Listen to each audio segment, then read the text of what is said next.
back to season 2 of Simply Divine Podcast. I'm so excited. I wanted to make it season 2 because there was just a cutoff that I wasn't expecting at the end of, I think the last episode I posted was in the beginning of December. And there was kind of a little ball of snow just balling up pretty big in our lives. And so I was like, okay, this is the break that the podcast is already going to take. So I had been doing it since August, which was a really good long commitment. And so I'm really excited to be back to dive in a lot deeper than I did in the first one. If you're barely joining us, we actually do start off with something we're grateful for in this week. And so something I'm grateful for is to be able to call my husband while he's on the road for his job and just talk to him in little window spaces. And so that's my one thing. I'll give you a few moments and let you think about your one thing.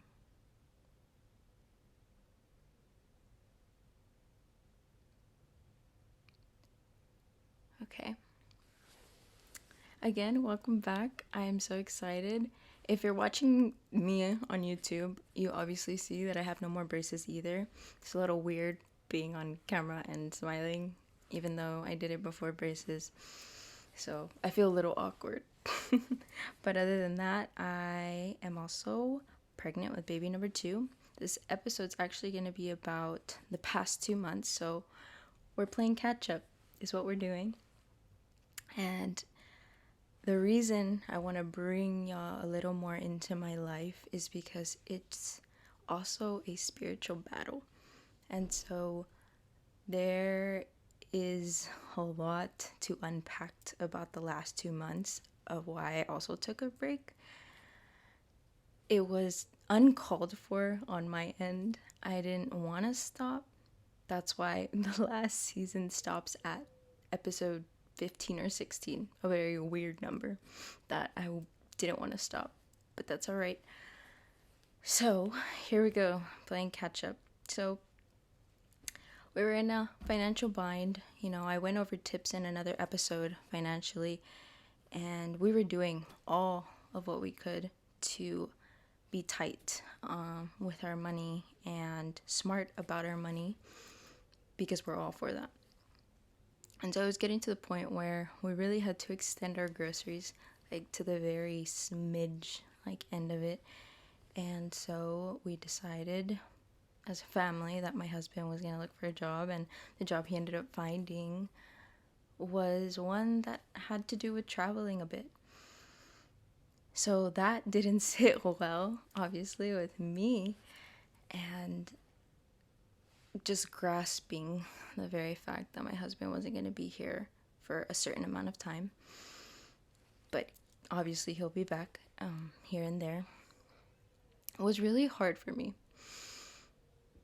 And I instantly knew in my heart, my wounded heart, why that was. And excuse my emotions, they are obviously very high because I'm pregnant. So anyways, going back through these 2 months is gonna get a little teary-eyed.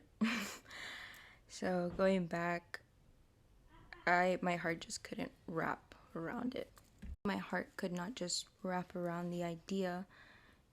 And going back, the instant wound that came up in my life was my father leaving maybe a handful of times when I was a child.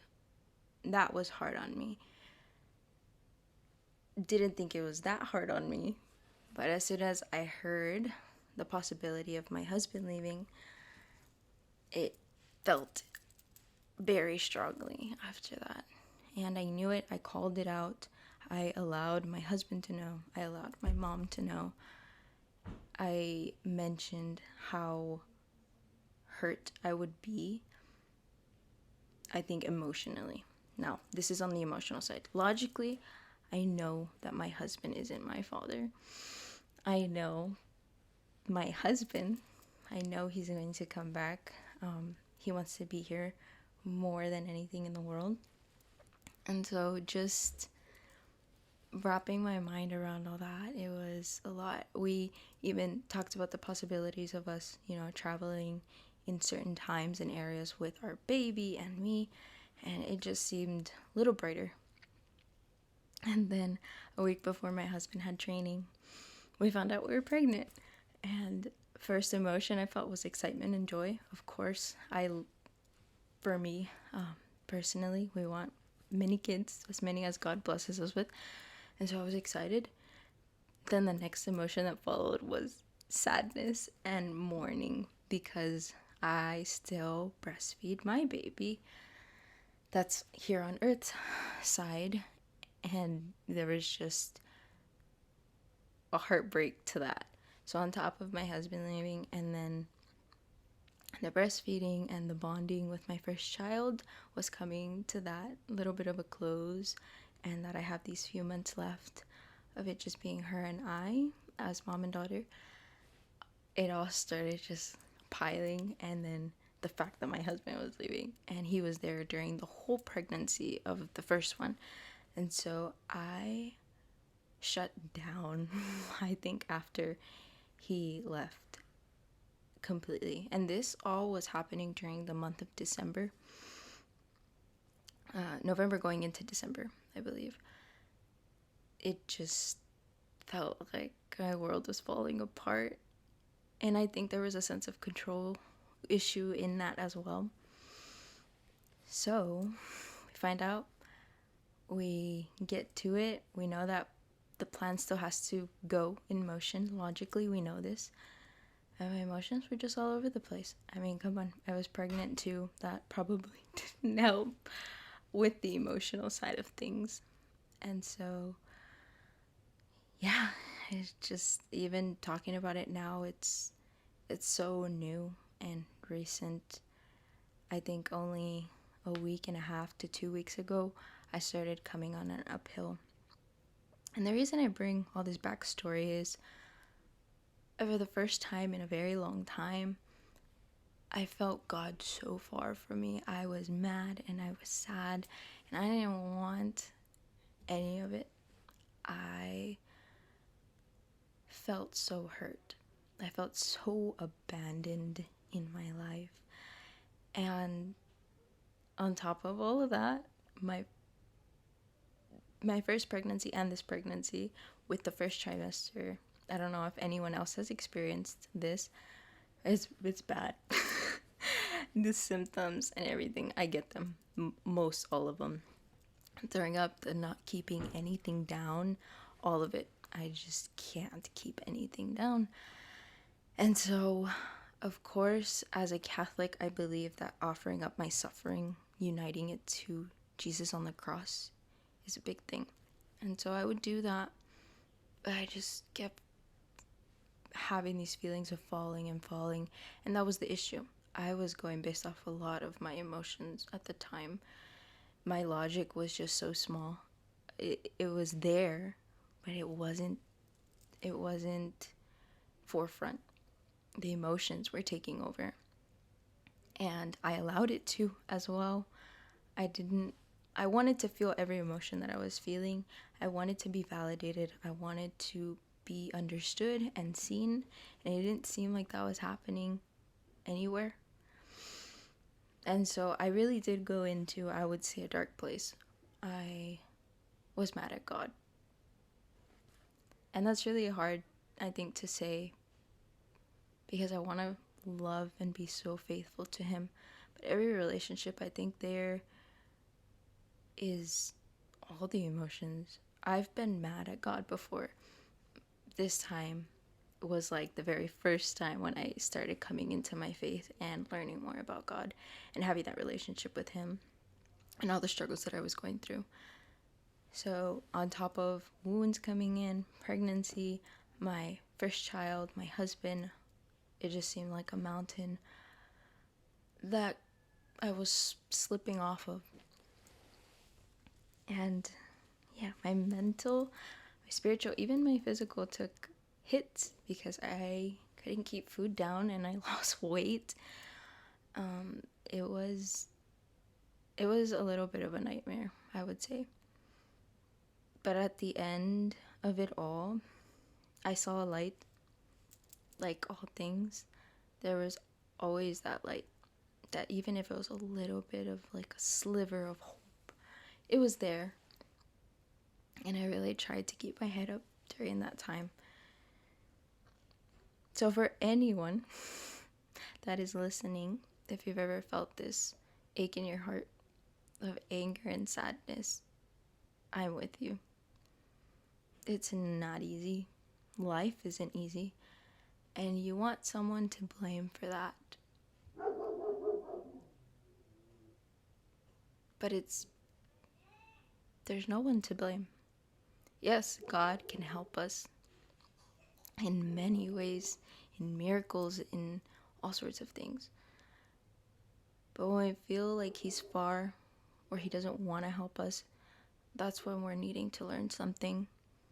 And you need to ask, what is it that you want me to learn from this? What is it that you need me to see? What is it that you're trying to reveal to me? Because even in that dark time, I realized I needed to go through this. I grew up with many siblings, and I was never truly alone. And I also discovered that I don't like being alone. It's an upsetting feeling. That's where the anger came in. Yes, I had my daughter. I think my biggest support, my husband, being taken away was a big stab in the heart to me.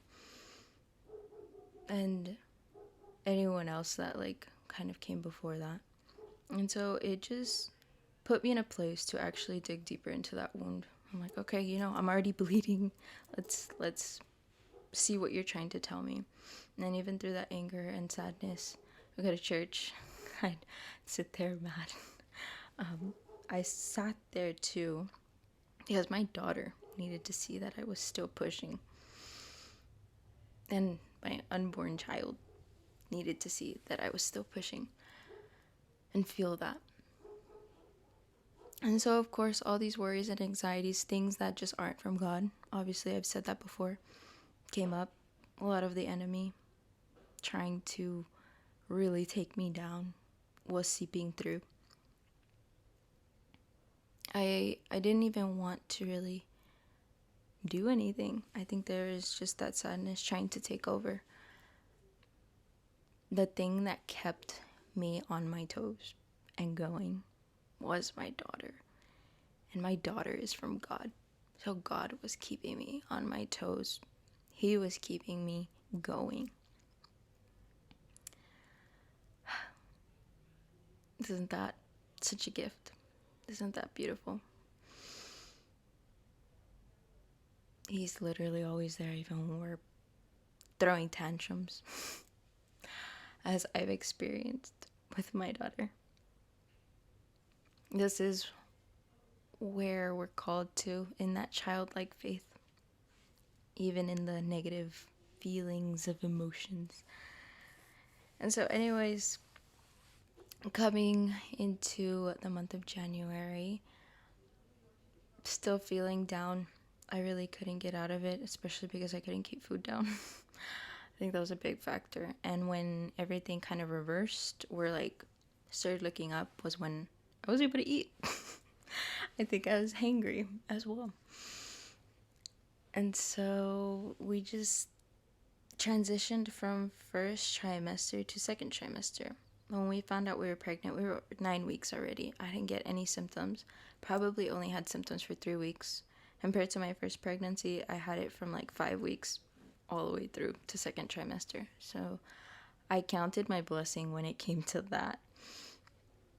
And even that was great that it was for that long. But every time that I go through this, I've only gone through it twice now, I really offer it up because what's at the end is beautiful. It's a gift. I believe that it's a gift. And there's nothing better to me than my children. And yeah, I think I would go through it 100 more times for each one that I'm going to meet, or each one that I don't meet. So, taking all this in now, the reason I ended up with this episode like this first instead of just the topic of healing is because healing was already a big, like, there's so many topics that can go underneath healing. And this is one of them, honestly. This is a time that I am healing. And going into all those wounds opened my heart more and allowed me to open my heart to love more, to be stretched more, because I was able to do things that I didn't never imagined or ever wanted to do in my lifetime. I never ever wanted to reach out to people that hurt me. And I've done that before on a scale that was so small and I thought was so big. And this time around, God was like, you got to do it. You got to do it. It's going to help not just you, but those people. I may not know what the outcome is for those people, but my heart is clear. And I still love each person that's ever hurt me. Very much, actually. I think that is one gift that I've been called to share with everyone, is the love that God has given me. And so my mom joked, I think I said it once on another episode, where the people with the biggest hearts get hurt the most. But you have to trust that you did or are doing everything that you're called to, that you are able to take those hurts and build upon them. Build whatever it is that you need to build. Boundaries. I never thought in a million years that I would ever seek boundaries. That happened because of God as well. I cried about it. I didn't want to do it. It was something that I felt was ugly. And so that's where I'm at right now. Realizing, recognizing, acknowledging the very fact that, yes, of course I need my husband. But he can't help me with my inner wounds and my inner issues. No one can. I have to seek that out and I have to take it to God. The best piece of advice that I heard, that I tell many moms, even my own mom, is that when you have kids, you, as a mom, the best thing you could do for your kids is heal. And honestly, even if you don't have kids, even if you don't have a spouse just yet, or not ever, the best thing you could do for yourself is heal. The best version of yourself comes out after you heal, or you keep pursuing healing, because obviously I am not healed completely, and I don't plan on being healed completely and wholly on this earth, but I'm striving towards it and I'm working towards it so that one day I am able to be healed by the Lord in heaven. And I think that's just beautiful, to be given this opportunity and room here on earth to grow and do that with other people and grow in virtue with other people that you didn't expect to either. And so that's where my takeaway is from all the catching up that I did. The one thing that you and I probably need to hear is surrender. I know the control freaks are probably like, what in the world are you telling me? Yes, surrender. If you didn't guess, that's my word of the year that came up. And I obviously know why. I need it. Surrendering brings us the most peace. And you might think maybe control gives you peace, but it gives you a fake sense of peace, because at the end of the day, You think you can control all of what's going on in your life, and then that crumbles, like how I felt. All you have is to surrender. So now we are definitely going on an uphill, and I'm really excited to bring on more depth to the show, more sitting down, telling you how it is, and hoping that it really helps you dive deeper into your own interior life. And by the way, yes, I transitioned to second trimester and started eating and started feeling better physically. That's a plus, right? But how my spiritual and mental came out of this was communication with my husband on the mental aspect, telling him my feelings and what was going on, and then us calling out what was real and what was lie, or what was truth and what was lie. And then on the spiritual aspect, God just did little Easter eggs for me.